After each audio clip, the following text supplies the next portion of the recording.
Uni delegates, Philip, Joe, Christy, uni men and women, proud trade union comrades, brothers and sisters, I congratulate you.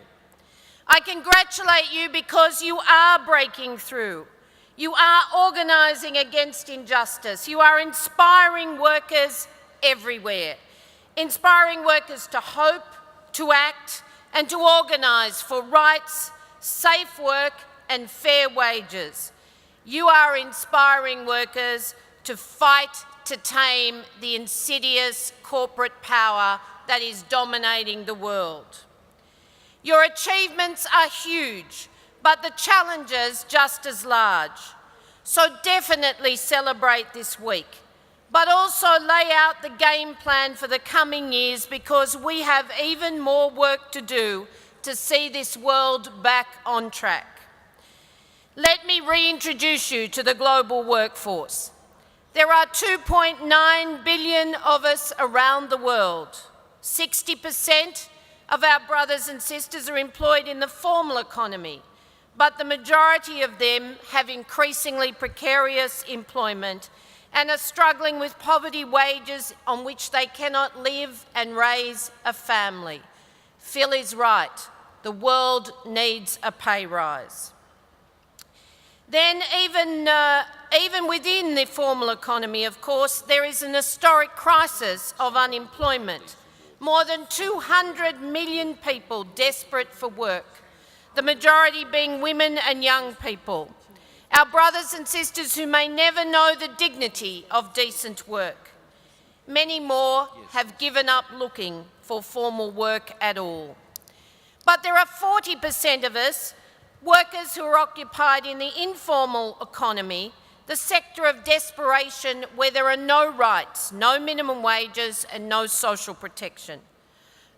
This is not just a developing country issue because between 20 and 90% of G20 countries' workforces are also made up of the informal economy. It's an issue for all of us. It's growing and it's withering decent work. It gets worse. 30 million workers are enslaved, the overwhelming majority exploited by private individuals and enterprises that generate $150 billion of illegal profit from their labour. And corporate supply chains now incorporate representatives of all of these groups, of the entire 2.9 billion workers. As the increasingly dominant model of global trade, these supply chains are failing people. They're failing developing economies as your people are exploited and the majority of profits are taken offshore. This dominant model of trade in production is now worth $20 trillion and growing exponentially. And with uni, industrial, the other guffs, this must be a major fight, for it needs all of us to change this. The Nepalese worker, owned by another human being in Qatar, needs you. The Indian domestic worker, beaten and burned in Saudi Arabia, needs you. The workers in surviving Rana Plaza, but still without adequate labour laws or a minimum living wage, need you. The flower workers in Colombia, who want to form a union without risking their lives, need you. The cocoa farmers and their children exploited in Côte d'Ivoire need you.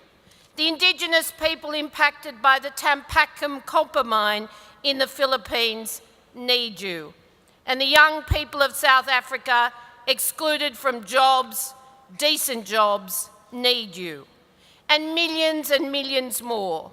For when you win in your sectors, or work in partnership as you did with Industrial to achieve the Bangladesh Accord, or with ITF to bring DHL to the bargaining table, everybody wins.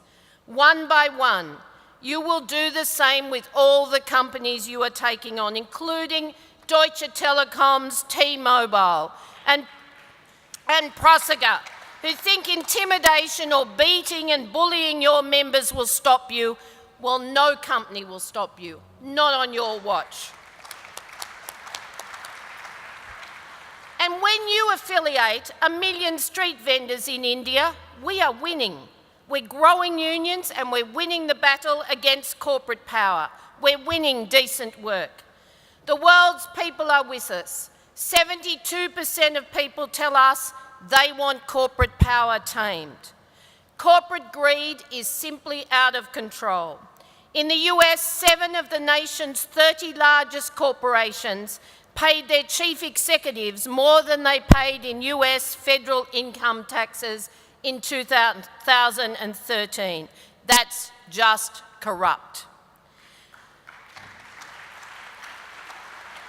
And if I had to name the #1 enemy of trade unions around the world, it's the American Chamber of Commerce. They're in every nation. Every nation you appear, no social dialogue, they're not at the dialogue table, they're waging a war on our right to collective bargaining, fighting against minimum living wages, against unions generally, and they use the threat of capital flight to cower governments who are failing their own citizens. This American corporate model is not for our world. It's not for our world. The ITUC Congress this year was clear. The global economy and the dominant model of trade is failing. You've heard it from your leaders. Massive unemployment, soaring inequality, attacks on collective bargaining, and a slump in the wages share to the profits of the 1%. Increases in insecure, unsafe and informal work, and climate risk already marginalising communities. The fight is on. And to win this fight, we must organise to build workers' power, to take back our workplaces, our economies, our democracies, and we will do it. We need to be absolutely clear that democracy, human rights and labour rights are at risk in the context of this failing global economy. Conditions in many countries are deteriorating rapidly, and the impact of unemployment, poverty and insecurity as drivers of conflict are becoming even more apparent as they provide fertile ground for recruitment, particularly of our young people, to lawless gangs and fundamentalist causes. Attacks on freedom of association and social dialogue, the closing of democratic space in many countries, the devastating effects of the Ebola virus and the worst refugee crisis since World War II are all contributing to global risks, with armed conflict now in more than 40 countries. No region is immune. No region is immune.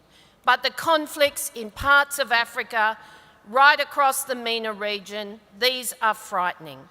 And the tragedy of Gaza shocked and shamed the world, deepening the tension between Israel and Palestine as the Israeli government blocks any progress towards a peace settlement. We have called on nations to recognise the state of Palestine, and I congratulate UNI on the strength of the resolution on this question. Sadly, I have to tell you that the situation on the border of Russia and Ukraine risks spiralling into a new Cold War, and new democracies in Central and Eastern Europe are beginning to look like old dictatorships. Even as we celebrate the victory in Tunisia, threats and physical attacks against the UGTT are serious. While the peace agreement in Northern Ireland, can you believe it, is at risk from a retreat into sectarianism fuelled by classic cuts to vital public expenditure. New drivers of wars are emerging, with the vast wealth of Saudi Arabia and Qatar being deployed in the business of fundamentalism and war.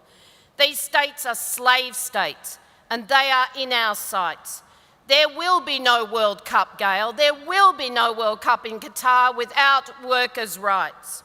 And Walter, we will look after the athletes, and we'll work with you with the IOC to see that sport is fair again.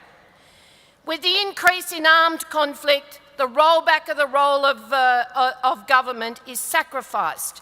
It's actually sacrificed to corporations and the finance sector, taking increasing control over decision-making at the expense of democracy.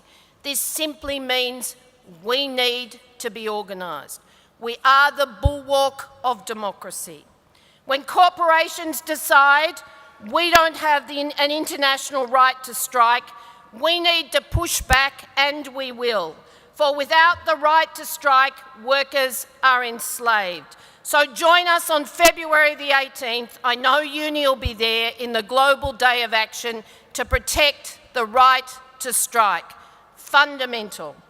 And when corporations decide they want international dispute mechanisms, ISDS mechanisms, so they can pocket their profits but socialise their losses, with the right to sue our governments, to take taxpayer dollars when the market fails, we need to also say no. But we say yes. But we say yes to the struggles for freedom of association and democratic rights in Egypt, Hong Kong, South Korea, Belarus, Swaziland, Guatemala, Fiji. The list of courage, freedom from fear, as Uni calls it, is alive. Our people and their families standing up in every part of the world for democracy and rights, and we are there with them. And just as we fight to take back our democracies, we must lead the demand for industrial transformation against the impending devastation of unmitigated climate change. If we don't, then as climate catastrophes continue to multiply, the competition for and the potential war over land, potable water and other vital resources intensifies with rising sea levels and even more refugees. Comrades and friends, it's not just a slogan. There are no jobs on a dead planet. We must meet these and other challenges of the changing nature of the world of work. The union movement must be ready to shape the future of work. Full employment, rights, decent work, social protection, gender equality and sustainability, these must be at the heart of the post-2015 UN Sustainability Goals and at the heart of our fight to build workers' power. Organising, organising, organising. Our ambition is not so great, but we must achieve it. A movement of 200 million people by 2018. 20 million new members. Can we do it? Can uni do its share? Come on. Can uni do its share? Absolutely. We can. Organising. As the largest democratic force on earth, we are, and we must continue to be, both the voice of opposition and the voice of progress. The great Mandela recognised the strength of the organised working class. You heard it from his own lips yesterday. We represent that strength, and with you, we will break through. Viva Uni, viva Amanda! Amanda! Solidarity, proud to be with you.